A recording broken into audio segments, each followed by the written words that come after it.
union days. Yes, I've now crossed the floor. I'm selling out. I'm selling the workers out because I've crossed the floor now. I'm the employer. Okay. Honor to meet you, sir. It's an honor. Thank you. Good day, the Honorable Minister. Yes, how are you, sir?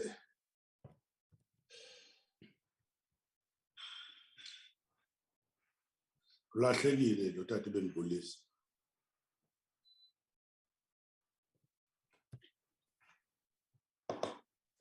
No, I think we are slightly behind schedule by almost 13 minutes, and I would like now to take this opportunity to say that let's commence with the meeting. This is the first meeting of this select committee this year, 2022. I wish to start off by saying greetings to all of you and compliments of the new year that is not so new.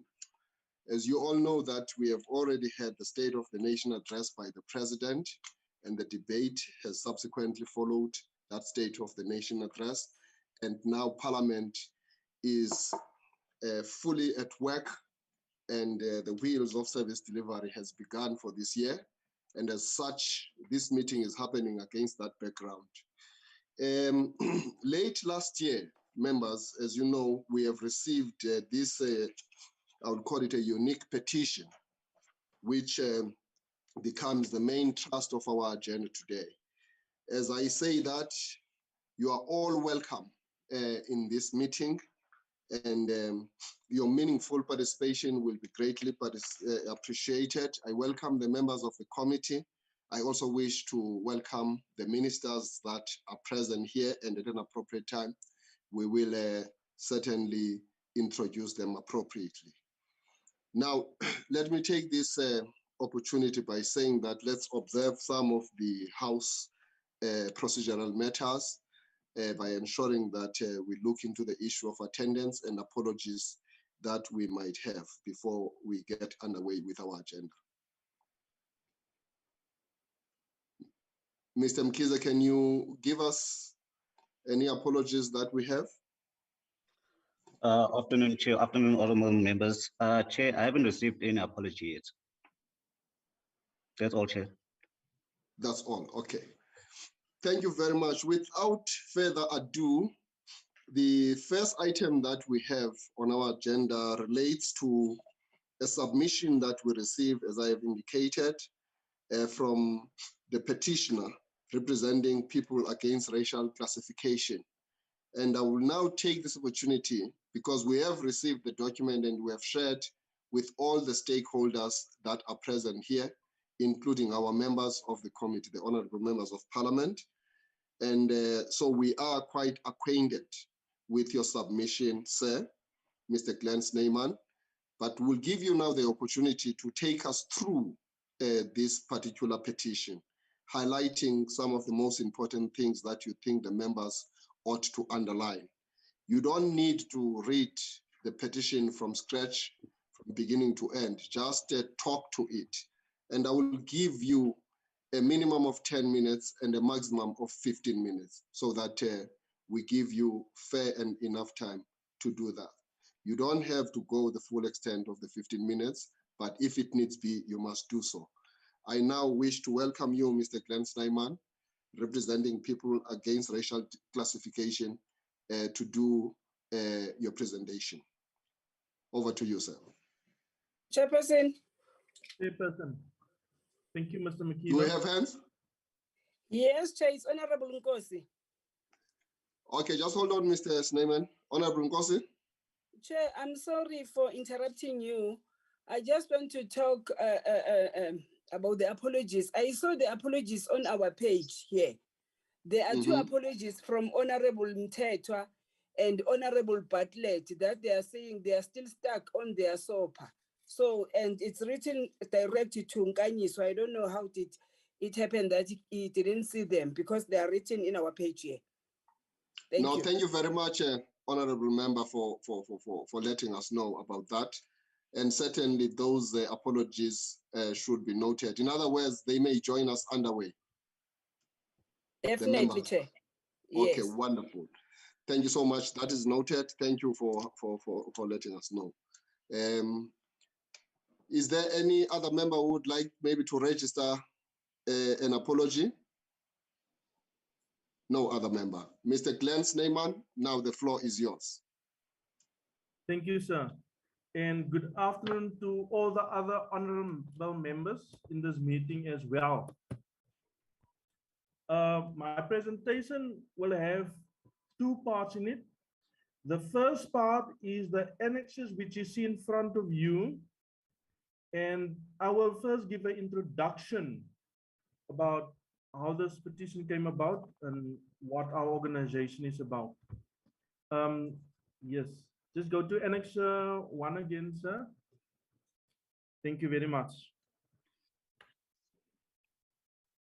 Okay, I'm honored to present this petition today on behalf of People Against Race Classification, an organization that was started on the 1st of October 2010. So we are about 12 years in existence with the aim the government to do away with the race classification criteria in all forms. What I first want to let the members know today is the race classification law, the Population Registration Act of 1950 was repealed on the 27th of June 1991. So currently, no race classification law exists to classify South African citizens by. It's the main thing that we need to know regarding the race groups. In front of you, you have the old population race groups. And there you can see there is eight groups. It was present on the old ID. And now in the new South Africa, I don't know who decided that there should be 4. So if you go up again, go to Annex 2, sir. There's Annex 2. There it explains, it's a newspaper article from the Star that was published on the 21st of March 1986.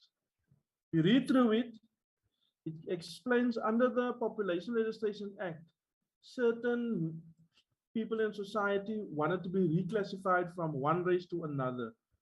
And there is the numbers. 3 Chinese became white, 50 Indians became colored, 43 colors became Indian. There you can see the huge task the race classification people of that time had, classifying a nation by race. I mean, that to be regarded as changing your race from one race to the other, it was allowed back in the days. You can go down, please, to Annex 3. Right, that newspaper, just go a little bit up more, sir, a little bit more up. Okay, down the other way. There you go. Stop. Thank you. On the 5th of July, 1961, in the Burger, that newspaper article is in Afrikaans. That article described how a Dr. Volheim find it difficult, especially to race classify colored people, kleurlinge. They say, the heading say they live as whites. Kleurlinge lewe as blankes.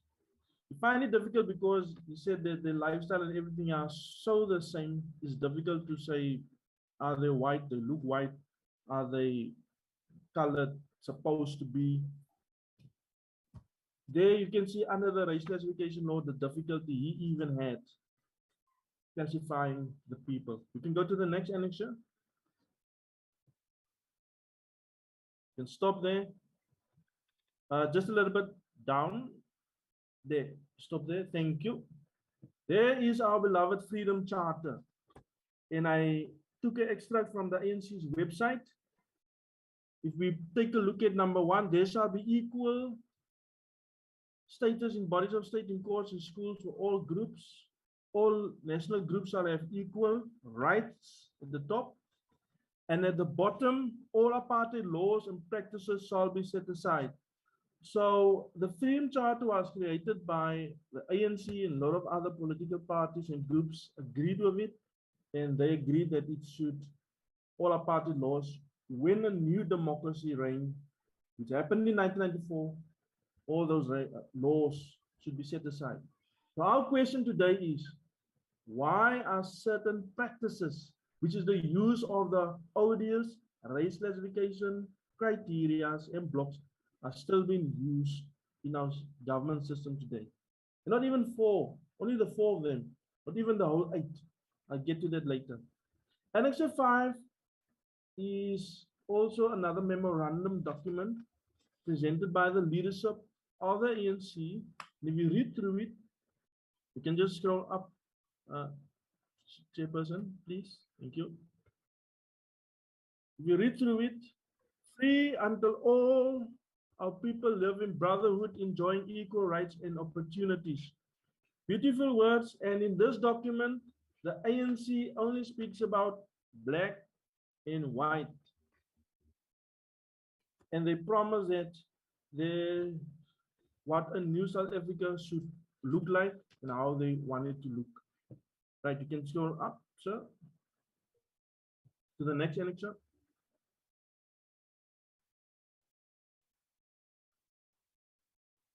Okay, and just a little bit more up.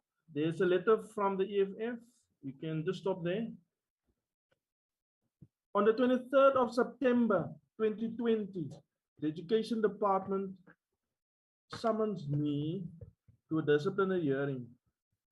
I ticked the African block on an online job application.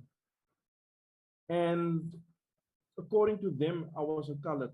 I didn't have the opportunity to freely express who and what I want and what's supposed to be according to my choice. And this was a letter of support that the economic freedom fighters wrote for them. I didn't know about this letter. It later came to my attention. And I was thankful for them for this letter. And it says, Mr. Snyman has the right to identify himself as African if he feels uncomfortable with being identified as colored. We would also like to remind you of the negative psychological ramifications of the apartheid classification on our people's life today. So I'm glad for their support during that time. And the Education Department withdrew their charges half an hour before the scheduled hearing of their time, which was the 14th of October 2020. Right. I now want to turn our attention to the petition. You can close the document now, sir. Right. Okay, I'm now with the petition.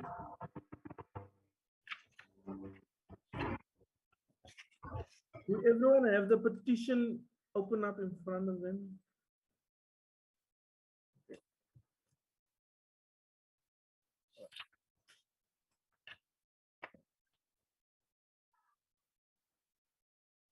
Right. In my petition, I'll talk in the meantime while the petition is busy opening up.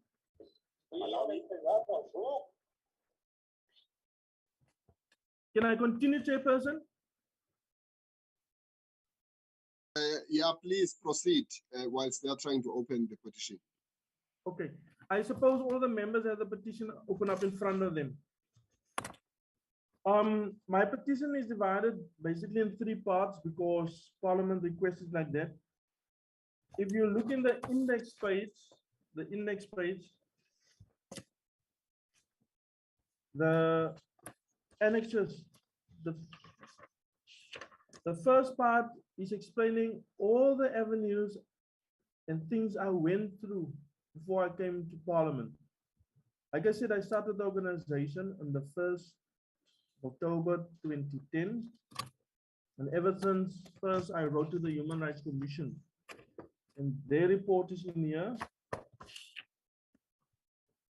The history I had with the Education Department, I took them to court.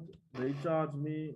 I drew the charges from the court for the interpretation of the race blocks, how it's interpreted, and the renaming of the race blocks, and the amendment of the race blocks.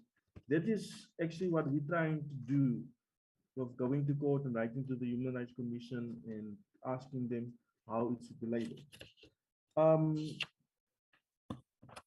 Okay, it's a bit difficult if I can't see the petition in front of me, because I don't know if the members are on the same page where I'm supposed to be chairperson. Chairperson, if I go to page, You don't have the copy with you? I have the copy with me, but I just want to know if I go, for instance, if I ask members to go to page 24, for instance, well, will I know that the members will go there? I think the petition is on the screen now. So just take us through. You can tell the person at IT which page they should go to. Okay.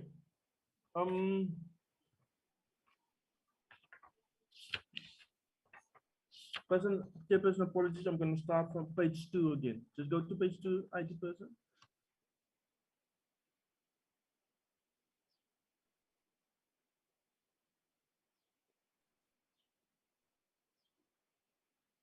Right. There. Just stop there. Thank you. Proof of all avenues exhausted. So I have to prove to Parliament that I did do certain things before I came to Parliament. So I did approach the Human Rights Commission. They embraced race classification, but later, in later years, in 2018, they released a document where they said that the word colored needs to be removed.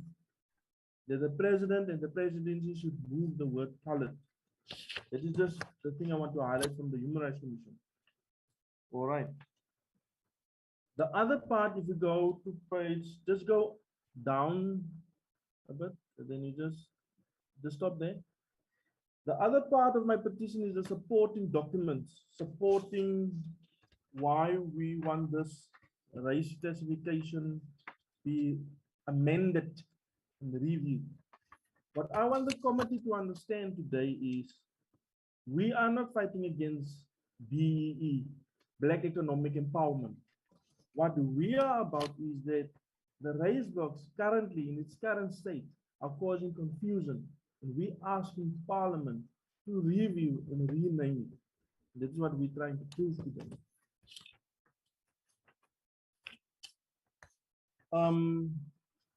Let's go to page 5, please. The signatures.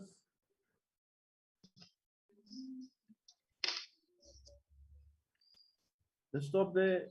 There's the members of my committee, of our community-based committee, signing that they agreed on this petition, and a lot of other members also. So my face is right like them. That they agreed with the petition. Right. You can. The next pages explain what the whole petition is about.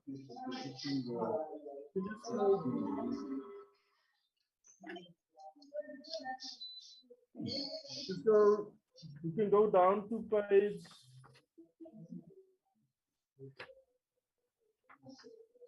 27. Please go to page 27. Members, I was just asked to move quickly through the petition. I suppose we have read through it. Page 27. The Human Rights Commission report. Page 27.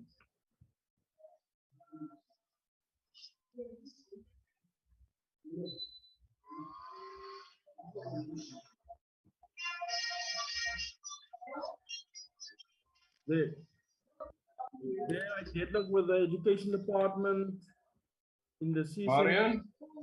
Eventually had to go to the labor court. Let's move Yeah, on. Brian is talking to you. Page 29.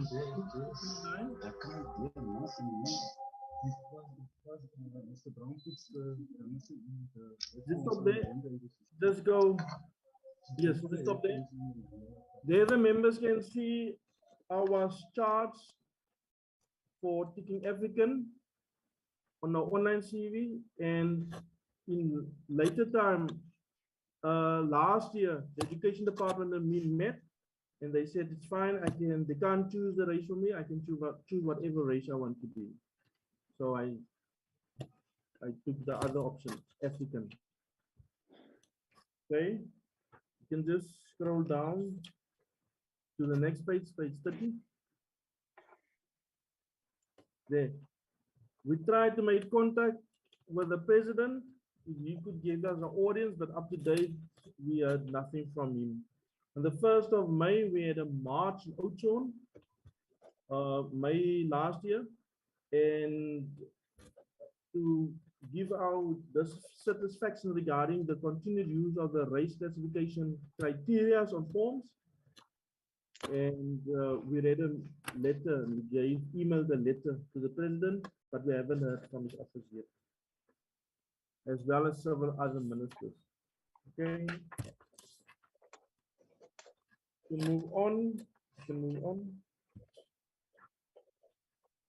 Go to page 39. Go to page 39.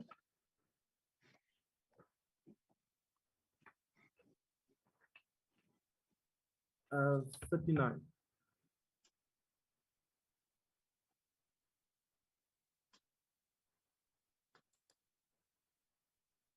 Right.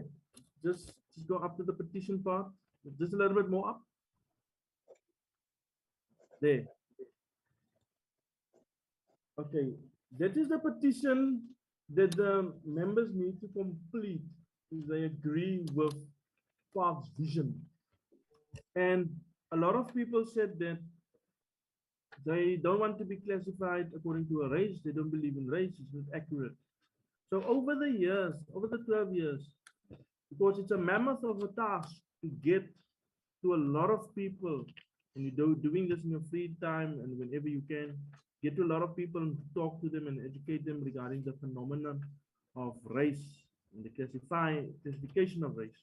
A lot of people agreed that this is the way to go for a new South Africa, and that race is not scientific, neither is it accurate.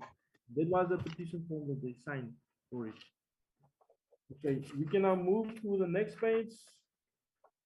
I just took a photo of some of the petitions that were signed. Even some of them were signed by Sandra Lang, the woman that was born from two white-looking parents. But when she was born, she looked more like a colored person. And during the party time, the government mistaken her for being a black child. So she had a terrible life. And a movie skin was made about her life. So she's still living in Johannesburg today. And for her to be classified is still very difficult, even for children, because she was 3 times classified as black, as white, and as colored in order to save her life. We can move on. Next color. Then we can move on to the next page. Some leaders supporting race classification, removal of our t-shirts. We can just stop there. That is our march of the 1st of May.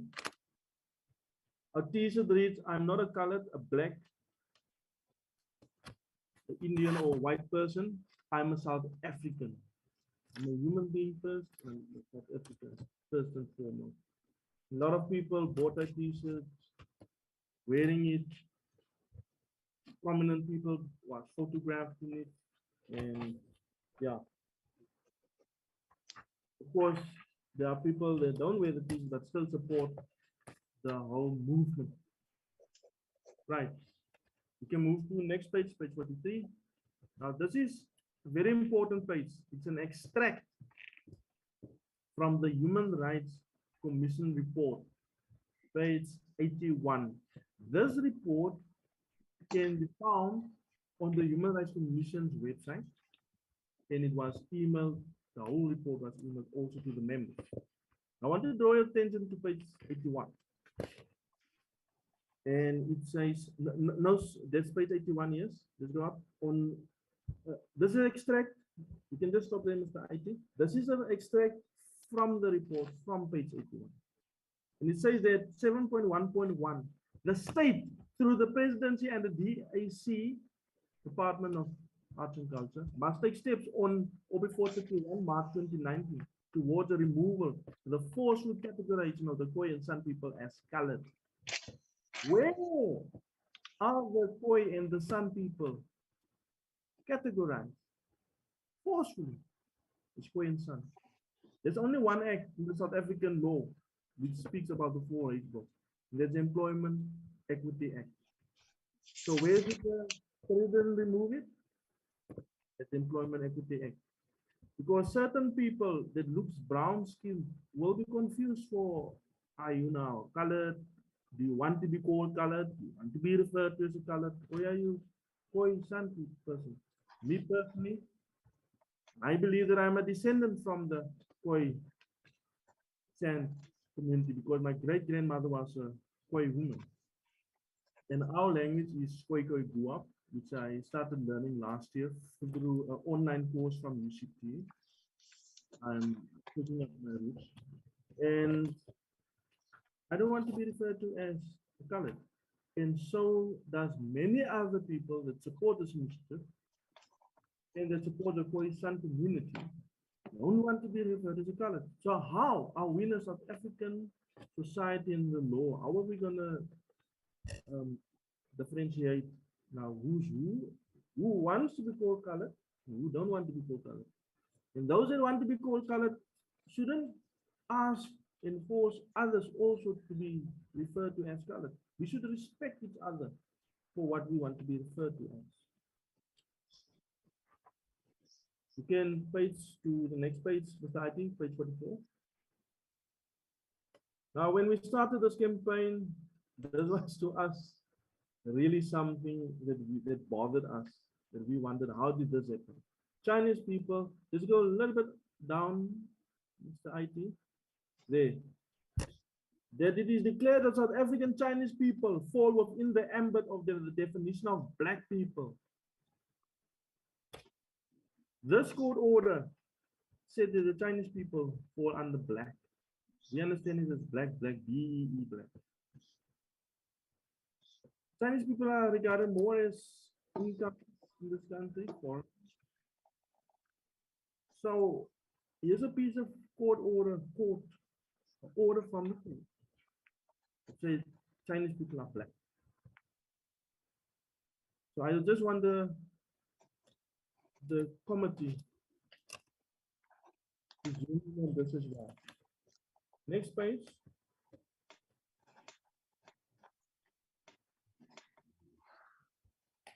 Just go a little bit more down, sir. Right there. Just maybe one click. Just one. That's it. Okay, so people ask me a lot of times if we are not going to be grouped by race, by skin color, skin observation. What should it be? If we talk African, the first word African, we believe everyone in South Africa say African. So that is why I created this chart for the court. The nationality is South African. You are Indian, you are Chinese, you are German. That's the accurate identity of a person according to the nationality, the country is from. Race, skin color. Skin color can be black, can be white, can be brown, can be pinkish, can be purple. That's all skin color. Ethnicity. Iso Khoi, San, Griqua, Nama, Kurana, Koza, Zulu, Sotho, Bapedi, Botswana, Chinese, Afrikaner. That is all cultural or ethnicities. Language, religion. So when it comes to economic status, we ask, what does BE actually want? What do they ask? What do they ask? Those that were historically disadvantaged and for those that were historically advantaged. Why you're a foreigner or is it not applicable to you?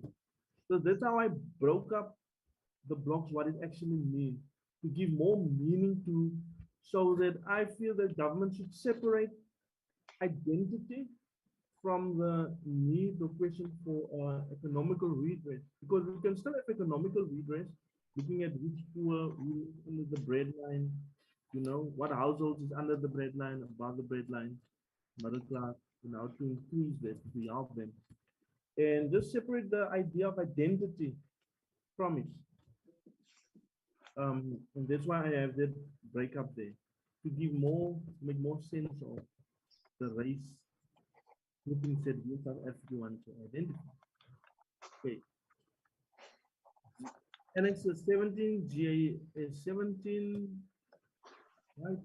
There you can see the discrimination, how it happens, the different points that have been given. Chairperson, am I still in my time? Can I continue? Yes, you do have, I'll give you 2 more minutes, but I would like you to try and conclude, unless there are still very substantive issues that you want to raise. I can give you a grace and give you 5 more minutes. Okay. Because of the importance of the matter that you are presenting to us.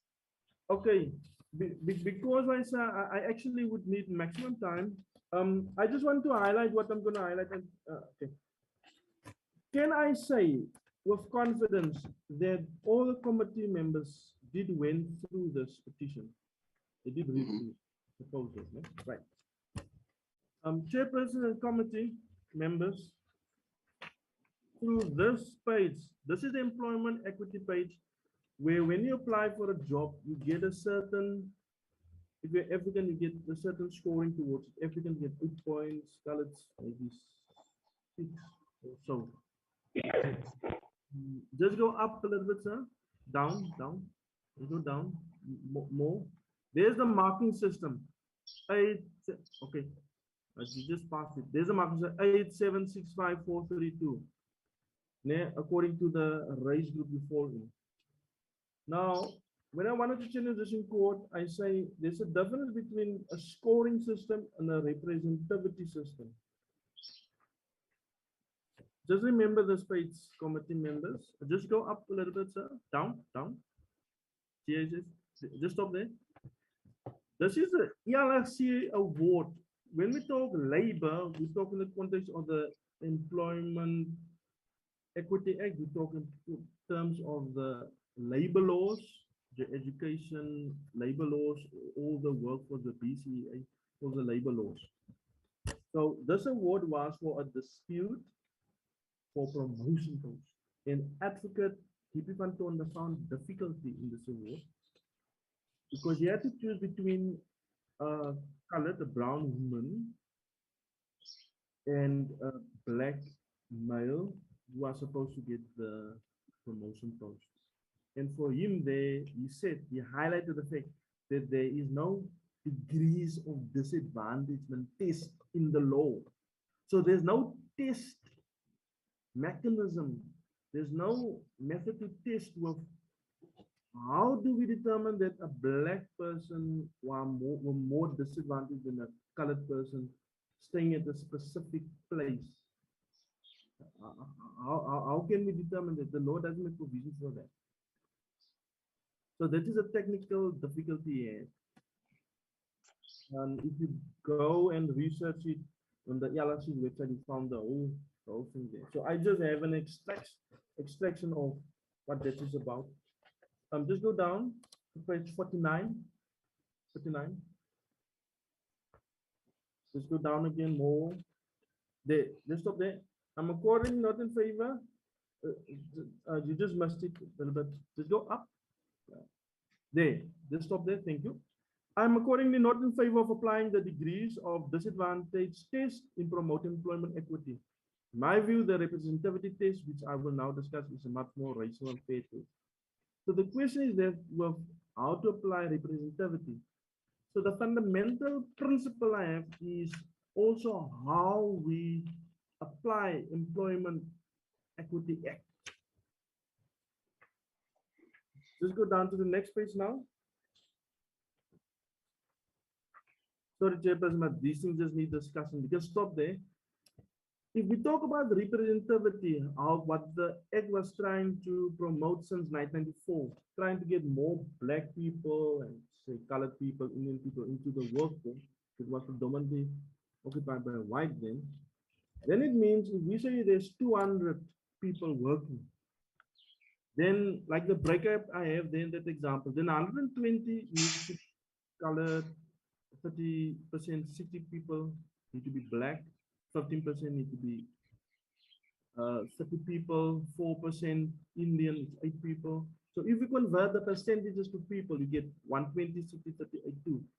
But when, let's say the Black bloc, the Black group, if there is only 59 people working in the department, in that particular department, 59 Blacks, then it means one Black is short. And it means the next word being advertised must be for a Black person. If we work strictly with activity. The same goes with for the other groups. So the way it's been applied in the previous with the point system, and now there's a little bit of a clash there.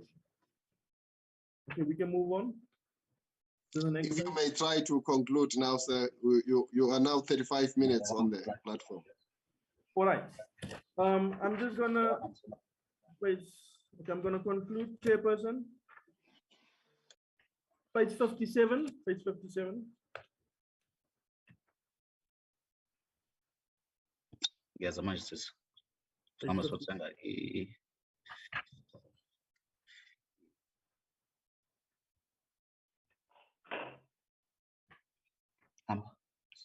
Plant. Right. I'm going to conclude by this, that the Population Registration Act was repealed, that all people in South Africa is Africans, that the word African should rather be removed and replaced with the word Black, that colored should be removed because it is derogatory, confusing, humiliating to refer to people as colored, that it's racist to think that putting two races together creates a third race, colored, that the other block should be added to the Employment Equity Act for those that don't want to be referred to according to a race, and that a national debate should be held in Parliament regarding the identity of all South Africans. That concludes my petition, sir. Thank you very much, Mr. Snyman, for taking us through that petition. And I know that you might have still wanted to go through other pages, but please be comforted by the fact that we have received this petition in good time, and members went through it, and we have taken us through this, and members will still further interrogate and interface with the petition, so that at a time when we have to give an overview in terms of how we go forward with this, we would have applied ourselves quite very well. And that is going to bring us to the next submission, because you were representing people against racial classification. And in that respect, you are the spokesperson of the entire collective. I don't think there is a need for any addition from your people, because we have the document, and it's quite an elaborate document for that matter, with dossiers that are annexures. Now, we were expecting to have a submission by the South African Human Rights Commission, but late last night, I received a letter from the Commission saying that it requires more time in order for it to make its own submission. And I tried to reach out to the leadership of the Human Rights Commission, but in vain.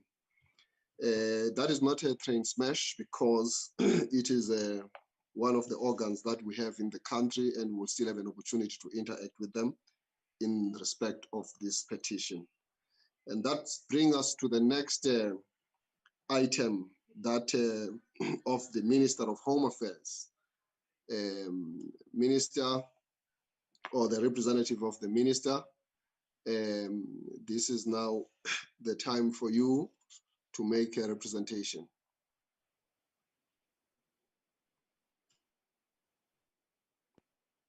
Is Minister here, Dr. Elias Mutwaledi? Ganyiso? Aaron. Yes. Oh, Yes, Dr. yes. Aaron Mutwaledi. Sorry, Minister. Yes, you are I'm calling you with the elevating name me. of the veteran. Sorry. Well, you are elevating me. Sorry. Not that I appreciate. I welcome the elevation, but unfortunately, I don't deserve it.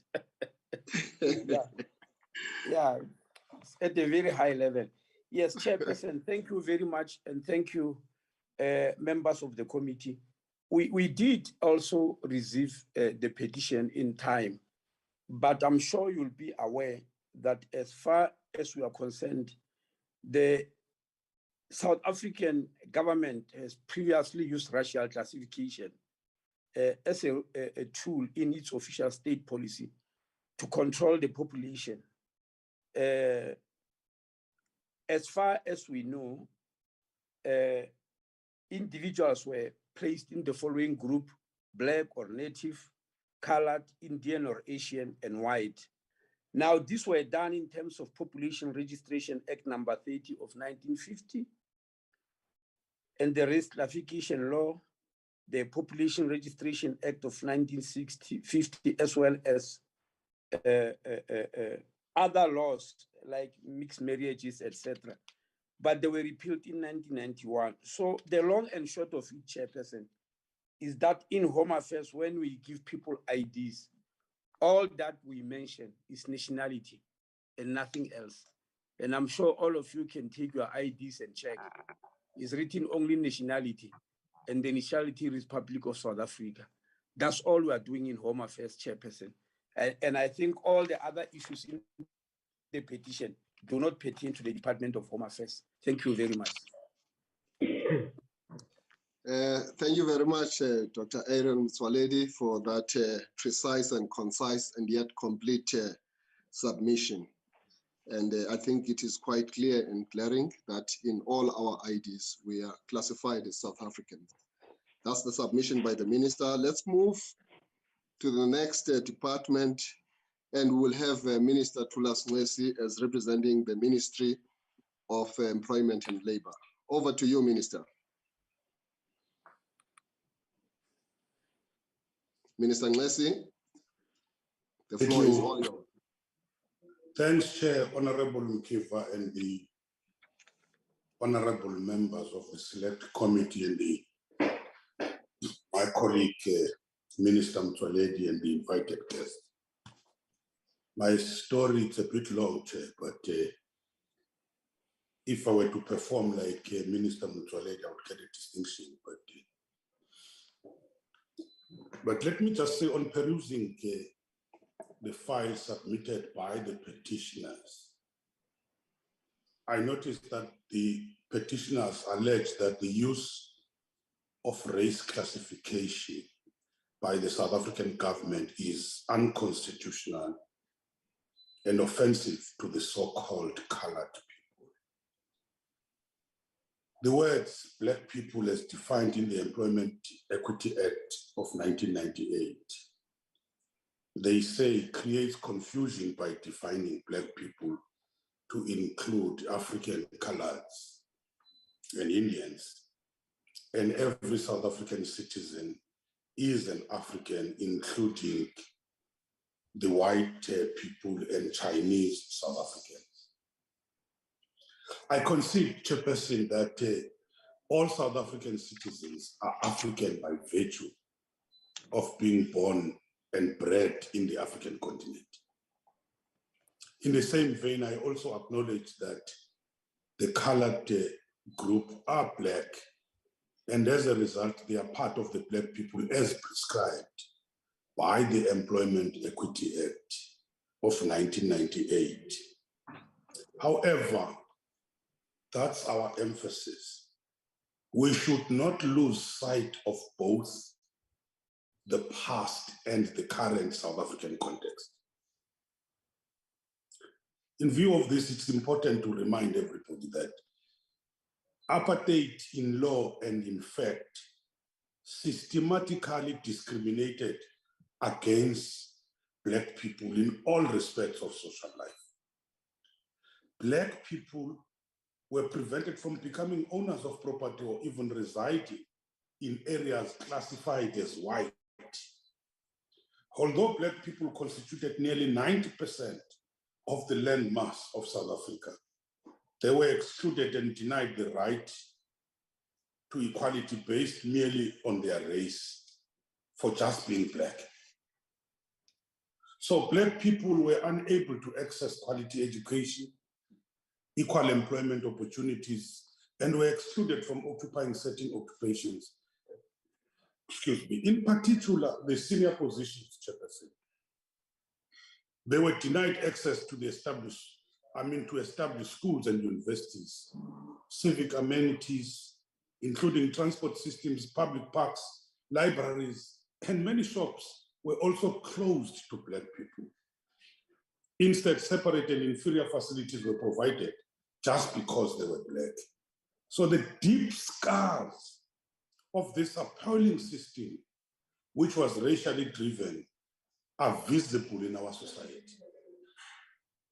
That's our argument. The deep scars of this system, which was racially driven, are still visible in our society. It's further submitted that apartheid has left behind a legacy of inequalities in both the labor market and society as a whole. In the labor market, the disparity in the distribution of jobs, occupations, and income reveals the effects of this discrimination against Black people. And we've always defined the Black people as Africans, Coloureds, and Indians. But also, this is also against women and people with disabilities.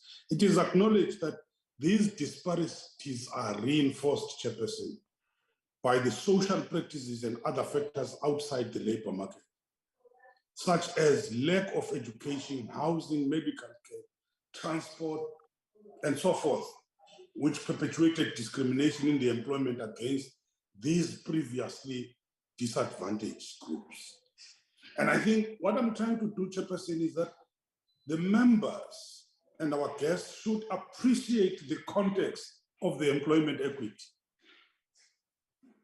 This is the context which we are talking about. Therefore, the elimination of this unfair discrimination alone will not remedy. It will not remedy this, but policies, programs, and other positive actions designed to redress the imbalances of the past are therefore very crucial.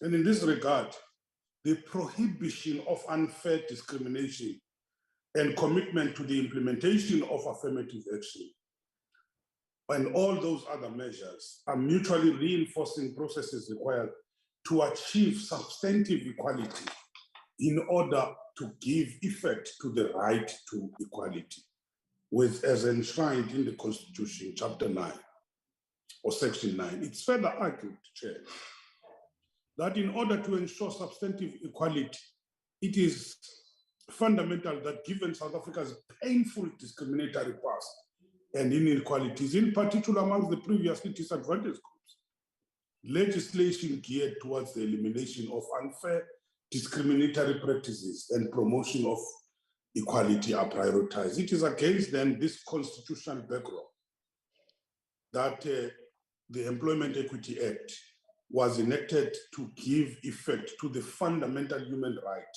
to equality as enshrined in Section 9, subsection 2 of the Constitution. And the purpose of this is therefore to achieve equity in the workplace by promoting equal opportunity and fair treatment in employment through the elimination of unfair discrimination. And Chairperson, in implementing affirmative action measures to redress the disadvantages in employment experienced by the designated group in order to ensure their equitable representation in all occupational categories and levels in the workforce. Therefore, it's imperative that this EEA be interpreted in compliance with the Constitution so as to give effect to its purpose. So in the light of this context, which I've just given, I submit that racial classifications outlined in the EEA are not unconstitutional because they are critical means to achieve substantive equality to redress the imbalances of the power, which is created by the unjust, racially driven apartheid system, which still continue to plague the majority of our people even today. In fact, various courts, including the Constitutional Court, have ruled that the implementation of the affirmative action measures as enshrined in the EEA is not unconstitutional. This implies that the racial classification stipulated in the EEA and its regulations to achieve the intended purpose of the EEA of achieving equality and promoting equal opportunities for all, irrespective of the people's race, gender, and disabilities. These are not unconstitutional. For example, Chairperson and honorable members, in the constitutional case of the Minister of Finance and other versus Van Heerden in 2004, the Constitutional Court ruled that for a measure to be upheld as being permissible and not discriminatory under the section 9, subsection 2 of the Constitution, it must meet 3 standards. It must target persons or categories of persons who have been disadvantaged by unfair discrimination. It must be designed to protect and advance such persons or categories of persons, and it must promote the achievement of equality. It is submitted that in case the Constitutional Court was clear that in this case, the Constitutional Court was clear that to address the issue of unfair discrimination and substantive equality, the restitutional measures of affirmative action measures, inclusive of race classification that accompany them, are integral component or components required to achieve the fundamental human right to equality. Subsequently, the Constitutional Court has again, in the recent judgment on the 3rd of February 2021, in the case of Solidarity versus Minister of Labour, the Constitutional Court dismissed the application for leave to appeal filed by the Solidarity on the basis that there were no reasonable prospects of success. It is significant to highlight that in this case, Solidarity Trade Union had lost the Labour court case wherein they alleged that affirmative action measures, inclusive of race classifications, accompanying them as prescribed in the EEA were unconstitutional. It is again evident, therefore, Chairperson, this constitutional judgment that both the affirmative action measures and accompanying race classification, as currently contained in the EEA, are indispensable instruments to achieve the equality, and they are not unconstitutional.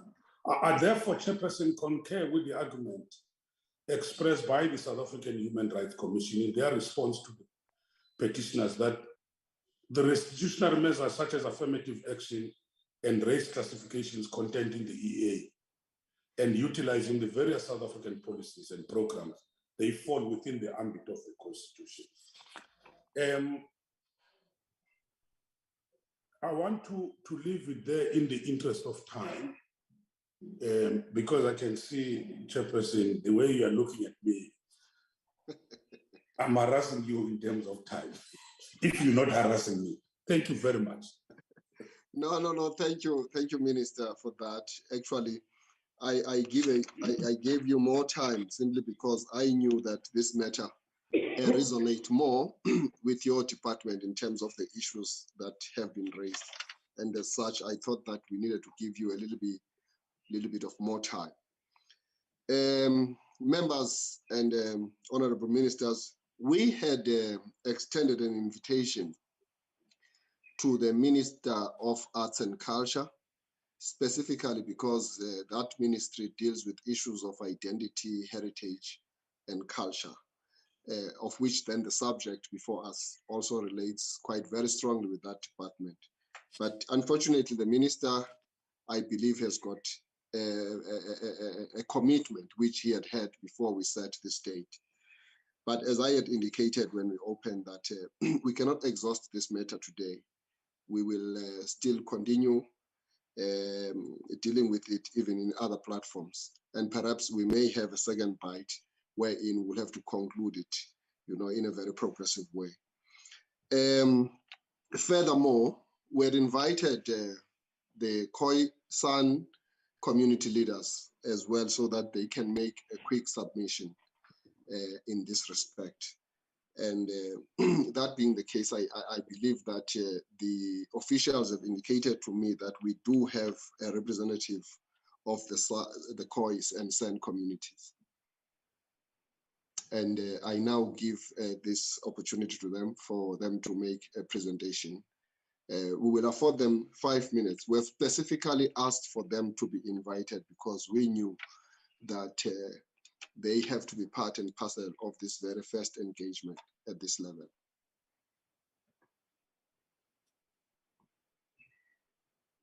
The representative of the Khoi and San community, this is the opportunity for you to make your submission.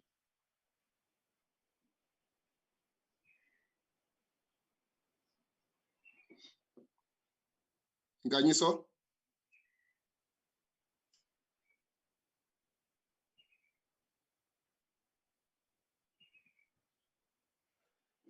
Nganyiso, do we have a representative of the Khoi and San community?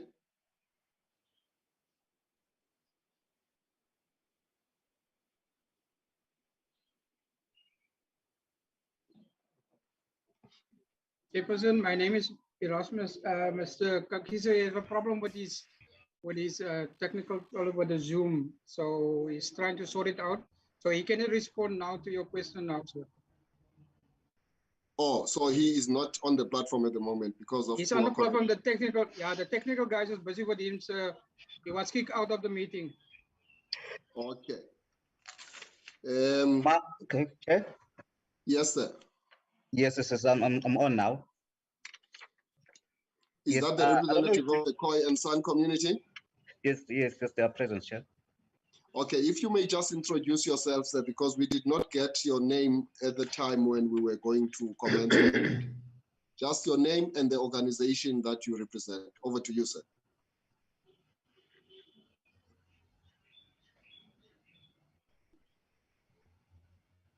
The floor is yours.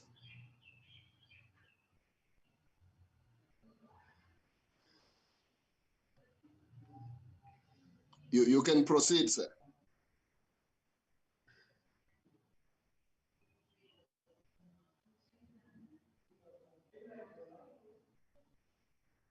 I think the gentleman has an unstable network where he is located.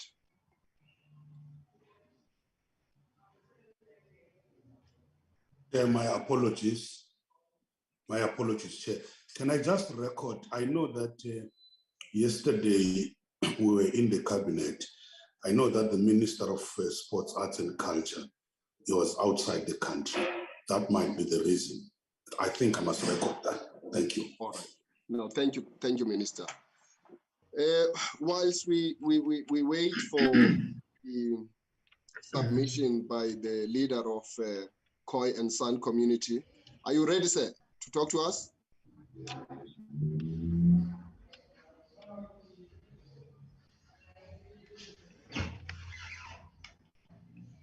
It seems we have a challenge with that representative. I will now proceed to the next item on the agenda, and I will give an opportunity to the members of this committee to engage with the 3 presentations that we have received thus far. And I would really plead with the members if they could just be concise and be precise in terms of the matters that they want to raise. Time is not in our favor. Members, I now give the opportunity to yourselves, and you may raise your hands. And Nganyiso will assist me in identifying the members who would like to make an intervention.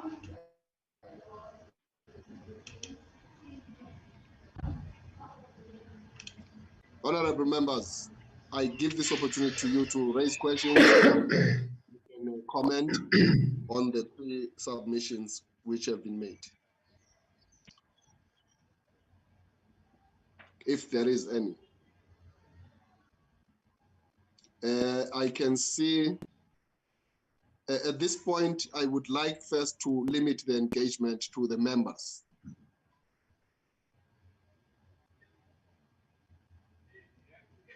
Honorable members.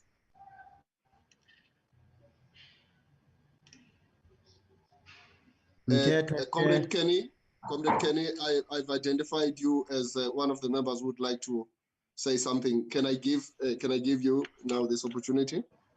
Please note, Mtetwa Chair, my hands here is physical the problem. Okay. Yeah. Yep. Noted, Honorable Mtetwa. Honorable Dodovu. Honorable Dodovu. Thank you, Chairperson. I see the hand of the chief from the San. It was up. I just want to ask, I think, let me just wait before I can carry on after he has said something. Chief Kok, are you the representative of the Khoi San people? Thank you, Chair. I am the representative of the House of the National Khoi San Kingdom, representing the Upper Khoi San Royals. Okay, go ahead, sir. You can make your submission now. I just have an issue with audio. I can't hear you, but Chair, just indicate by a waving of your hands if everybody can hear me, and I would just like to just read the submission. Please go ahead. Thank you, Chair. Honorable members and all the members present, thank you for this opportunity. I think I would just read through our submission after reading the petitioner, Mr. Glenn Simon's petition. I would just read over our submission, okay? And then I will hand it over to you, Chair. It is with sadness of heart that we find the word colored still coming to haunt us, even in our democratic dispensation.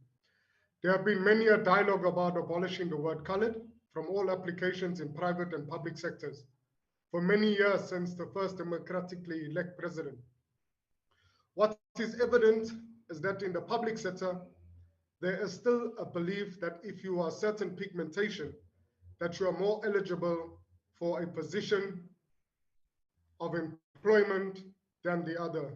It destroys every fiber that suggests that all are equal, and if there is a belief that all are equal, then there is a first of equals. Abolishing the word colored will have to be through public consultation and dialogue, as there are many who are even proudly colored. For as much as there is a stigma attached to it, our people have attached their identity. And we were told that we do not have one, and that's of culture as well. Many have formed a way of life around it, branded it, and in actual fact still make a living out of it. Since the commencement of the Traditional and Khoi San Leadership Act 2019, Act number 3 of 2019, sorry, with effect from 1st of April 2021, as determined by the President under Proclamation number 38, published in the Government Gazette, number 43981 of 11 December 2020. In this act, Khoi San is defined to be Griqua, Cape Khoi, Kurana, Nama, or San people. Applications will open for the above to apply for official recognition. Some of these clans have their names shown as, I've got that in the X there, highlighted in yellow, and in brackets, they still call themselves colored, not knowing that it's a derogatory term and it's a dog tag identity that has been placed and put upon us by the national government.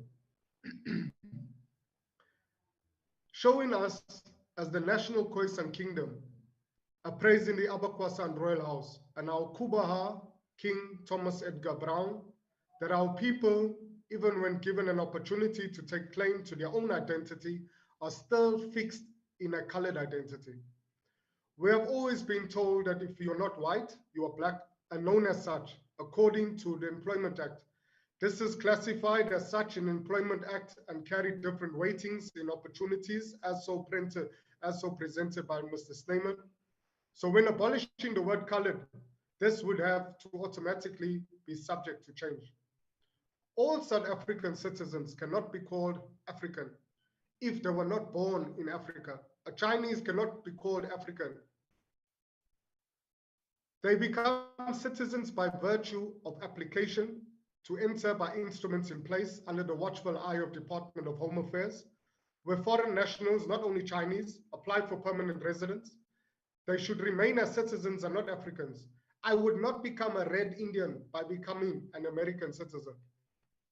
It is very premature to enter into dialogue with regards to recognizing other nationalities and settlers in our country, as we are in a process and have gone through a process of correctly identifying ourselves first. We in the National Khoi and San Kingdom are praising the Abakwasan Royal House, believe that in classifying our people by pigmentation, this is not correct, but rather by DNA.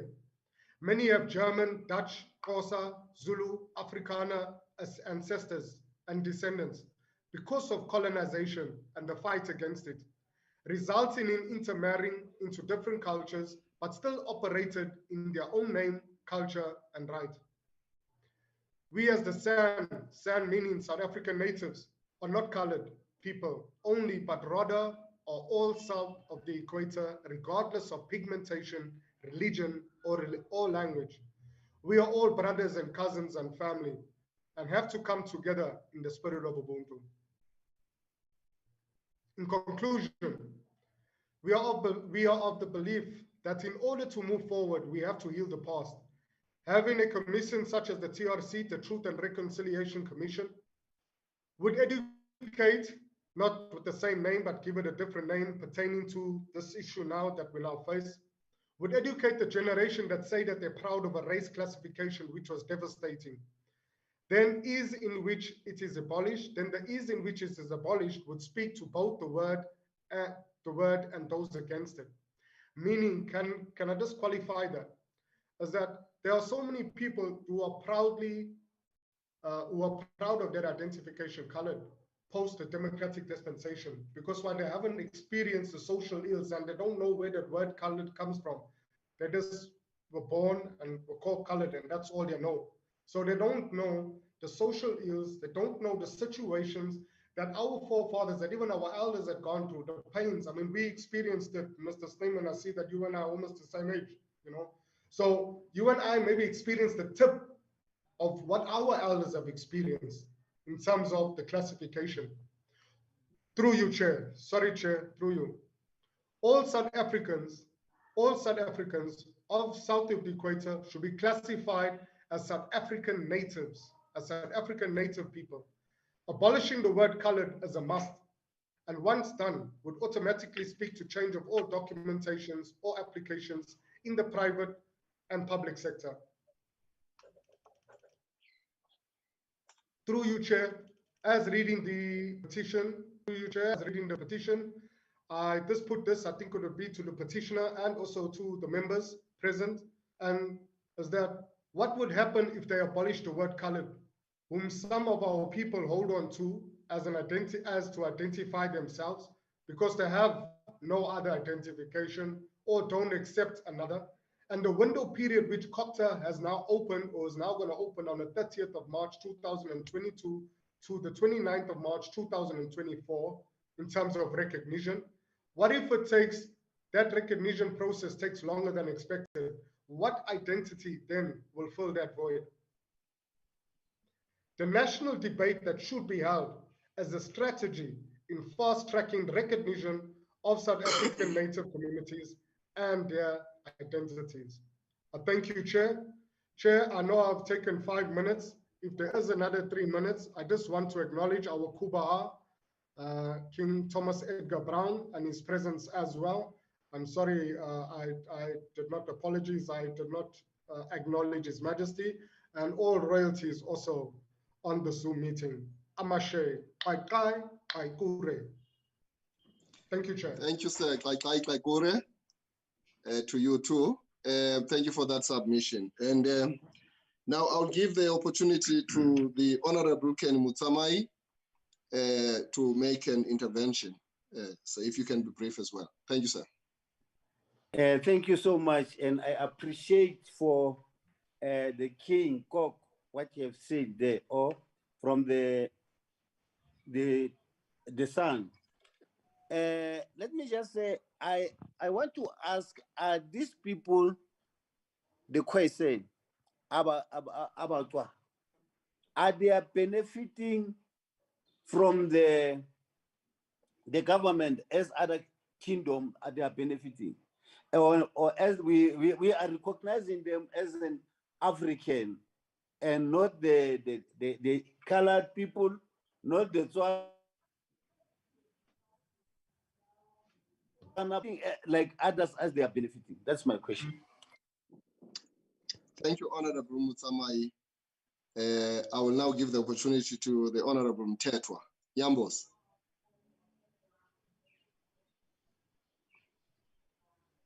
Honorable Mtetwa. Yes, thank you very much, Chair. Mine is the issue, since the Minister as well have tried to clarify this matter, that beside the word colored, what else that they want this committee to help them with? And are they not happy to say that our own ID is only raising we are all South African, but it also say that it's an indication as to where you come from. That's all. So beside the word colored, what else would they want to propose to us to do? Thank you, Chair. Thank you, Honorable Nyambos. That question is quite sharp-pointed. Honorable Dodovo. Thank you very much, Honorable Chair. I want to also welcome the presentations that we received this afternoon. They are not only thought-provoking, but these are the important matters that must always be in the public discourse, given our history and background. I'm just going to be brief. I have a lot of issues to raise, but I've got, in the interest of time, I'm just going to be brief. I come from a background or a school of thought where I was raised politically that ours is to advance the spiritual well-being of Africans in particular and Black people in general. And for me, that is an important statement that says the so-called colored people, the Indian people and the Africans are all classified as Black people. But my contention is one, Honorable Chair, is that there is no moral equivalence to what happened during the apartheid period and what is happening today in South Africa. We have made important strides in terms of trying to ensure that we implement Section 9 of the Constitution that strives to achieve equality. And my view is that it is disingenuous for any person to think that if we use this word, it is a perpetuation of the own order. For me, that is not the case. We are from a very, very bitter history where our people were divided along racial lines, where we had to suffer serious consequences as a result of that. And it can't be right that today we play with this kind of words very easy. As government, we strive our level, and as a country, we try our level best to ensure that we achieve equality and in that sense advance those who were historically disadvantaged in the past. And that is what we are doing. And flowing from the question that Honorable Mteto raised, because I think there's a pertinent question. And the question is, apart from raising this issue of colors, what is it exactly that this petition seeks us to do? What is it that we need to do? Because my respective view is that all of these issues must be thrown in the public discourse we need to ensure that whatever that we want to do, we thoroughly consult those who are relevant in this particular instance, and solicit their viewpoints about how we must take this particular process forward. But it cannot be by intention on our part to say we derogate the colored people of this country. And I think that insinuation must be corrected. It is not a proper insinuation. Thank you very much, Honorable Chair. Thank you, Honorable Dodovo, for that intervention. Do we have any further hands from the honorable members? I don't see any hand from where I'm seated. Or we have the hand of the Honorable Karin Fisser. Over to you, Honorable Fisser. Thank you, Honorable Chair. I just think our committee, being executive undertakings and petitions, we should acknowledge this as public opinion and its petition. So we have to handle this with Honorable Dobo has said, a lot of sensitivity. It must be discussed in Parliament. Even if we have to go to get the Equality Court, the Constitutional Court, human rights, all of them involved in this, we cannot just make a judgment on a thing that has been or now for 12, for since 2010, whenever, and we have to accommodate all our people in South Africa, not only our nation is at stage very Chairperson. Yeah, no, I was Honorable Fisser. Just sorry, man. Your network is quite very bad, and as a result, we can't hear you. We can't hear you clearly. Can you hear me better now, sir? Is it better? Is my network better? No, it's not. Unfortunately, it's still yes, yeah. I'll send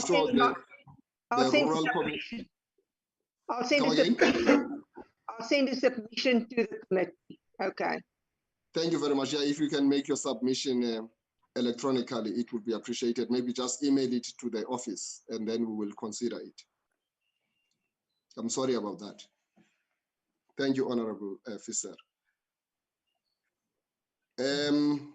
Yes, I think those are the only members we had. Now, I think I will give just a few minutes opportunity for responses before we conclude on this matter. Of course, this matter remains inconclusive because the members of the People Against Racial Classification are also proposing a national debate on this matter, which I think we should be welcoming. And having said that, I must say that we have different cultural ramifications in this country, which represent different cultural communities, their heritage as well as their history, culturally, historically, and otherwise. But all of us, we are united in diversity in this country. We are all South Africans. We cannot overemphasize that matter. In fact, the two ministers were very clear in terms of what we are defining as South Africans. Now, it is important, therefore, that the members are asking a critical question from you, Mr. Snyman, as to how can this committee in particular help you? And what is that one issue that you are saying we must assist you? You have heard now the submissions and the interventions by members. Perhaps in one sentence or one paragraph, if you can just give us something succinct, which we can take for our consideration as a committee, so that we know exactly what you are asking us for, given the answers that have been put forward by the leadership here. Maybe I will give the first opportunity to you, if you may just be very much precise in terms of that response. Mr. Snyman? Yes, sir. Right. What I want the committee to do, they must focus on the word rename, amend the race block.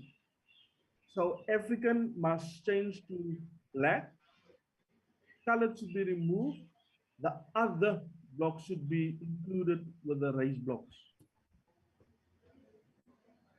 They should amend the Employment Equity Act, the race blocks. There it should be included.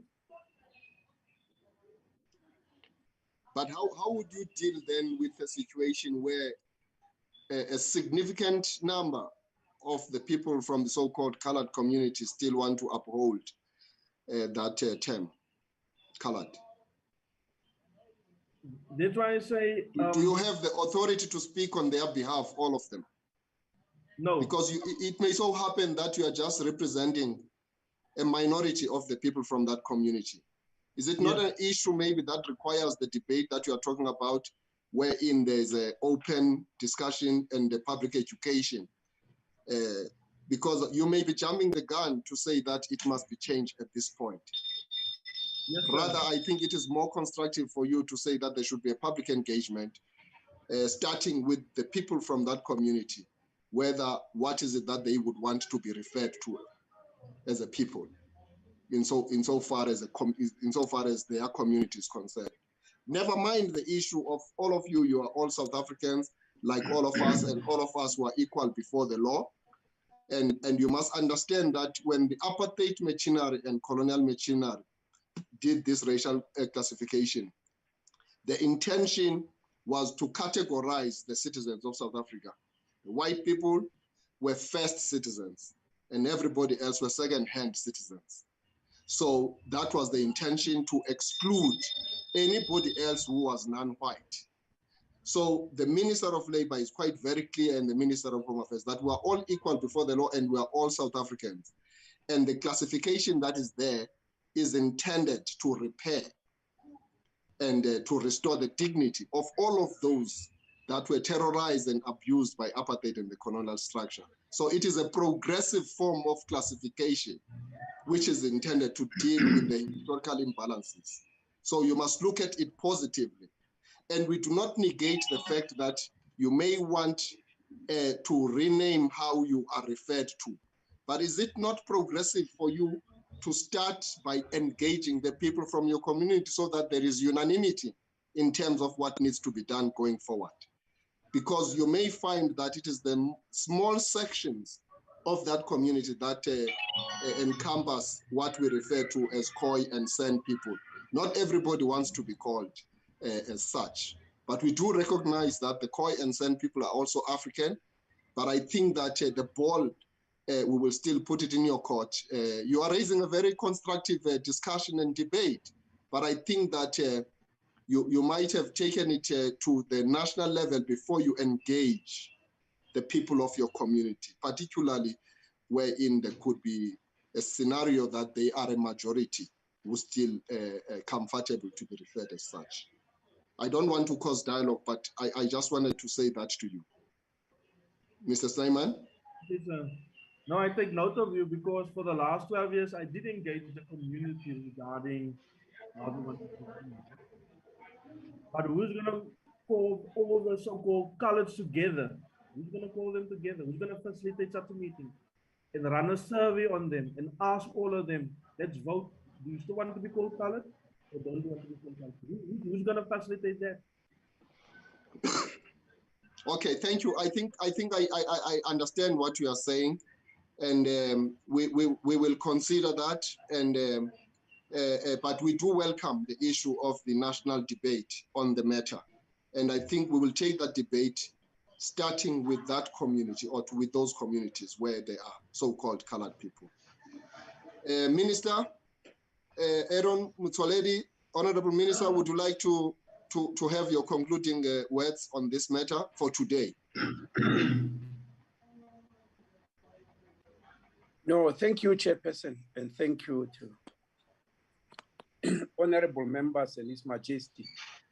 Chairperson, I think from the point of view of Home Affairs, as I've already said, we have abolished this issue because it's of no relevance to Home Affairs, but we believe it's of great relevance to the Department of Employment and Labor, as Minister Nlesi has outlined. and there are very good reasons for that. But from Home Affairs, a birth certificate, an ID, a passport, a death certificate, a marriage certificate, all of them refer to everybody as South African, because we have got no other reason to do otherwise. But the Department of Employment and Labor, the minister has explained. So for us, we raise the issues there. We will take from what the committee is telling us to do. Thank you very much, Chairperson. Thank you very much, Minister. Thank you so much. We'll definitely stay in touch. Honorable Minister of Employment and Labor, do you have a parting shot?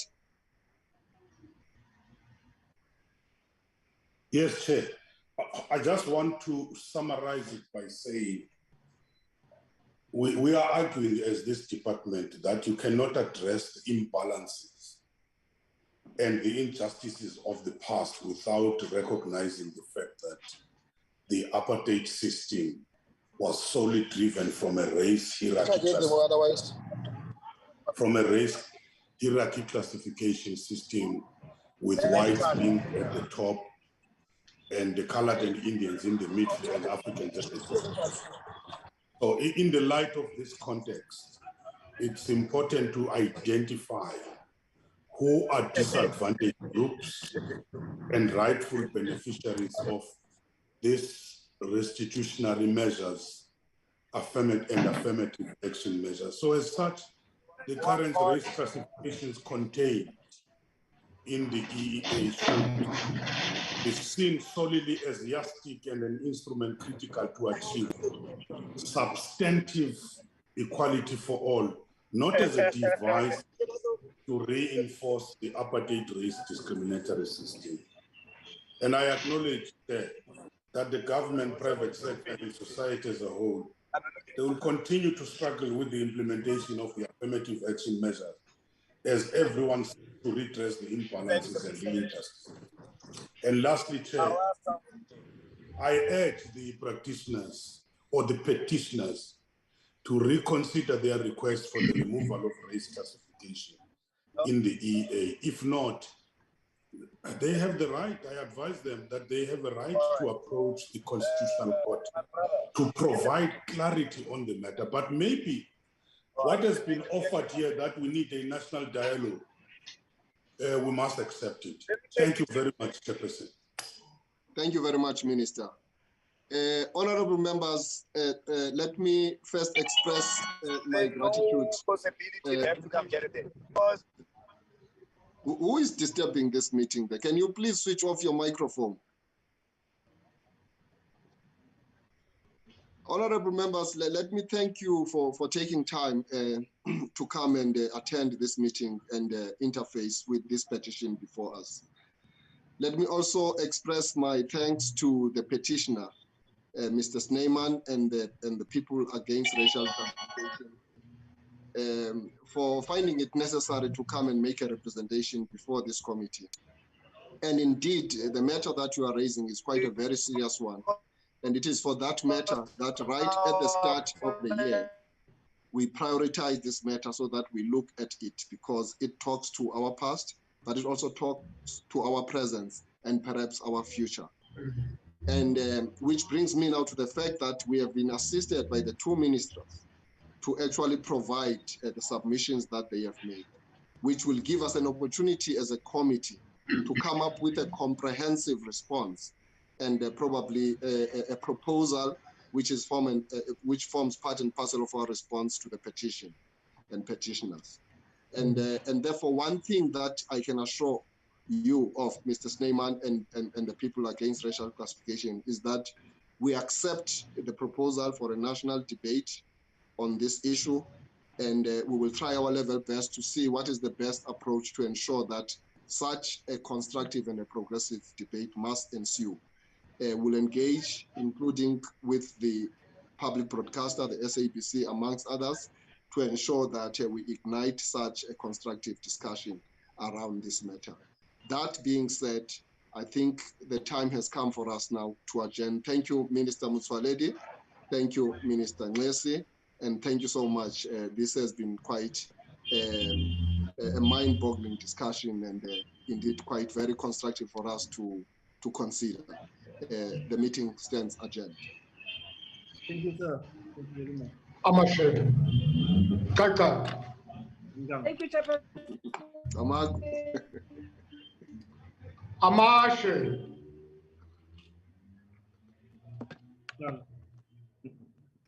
Thank you. Bye-bye.